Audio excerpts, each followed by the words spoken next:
وعلیکم السلام ورحمۃ اللہ وبرکاتہ۔ آپ کا سوال یہ ہے کہ نبی پاک صلی اللہ علیہ وآلہ وسلم کے کفن، دفن اور جنازہ پڑھانے کا شرف کس کو حاصل ہوا؟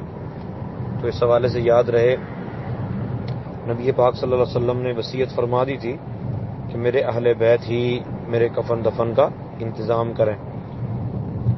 تو حضرت عباس رضی اللہ تعالیٰ عنہ جو نبی پاک صلی اللہ علیہ وسلم کے چچا تھے اور ان کے بیٹوں نے اور حضرت علی المرتضیٰ رضی اللہ تعالیٰ عنہ نے اور اسامہ بن زید نے مل کر نبی پاک صلی اللہ علیہ وسلم کو غسل دیا، اور پھر رسول پاک صلی اللہ علیہ وسلم کی پیشانی پر جو تری تھی، غسل کے قطرے تھے، وہ مولا علی مشکل کشا رضی اللہ تعالیٰ عنہ نے چوس لیے۔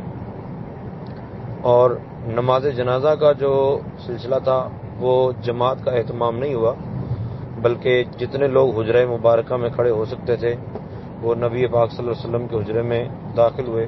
سب سے پہلے صدیق اکبر رضی اللہ عنہ بمار رفقا داخل ہوئے اور درود پاک پڑھتے رہے، اسی کو ہی بعد نے نماز جنازہ کا نام دیا ہے۔ پھر جب وہ باہر آ گئے پھر دوسرا گروہ چلا گیا، پھر تیسرا، پھر چوتھا، پھر پانچواں۔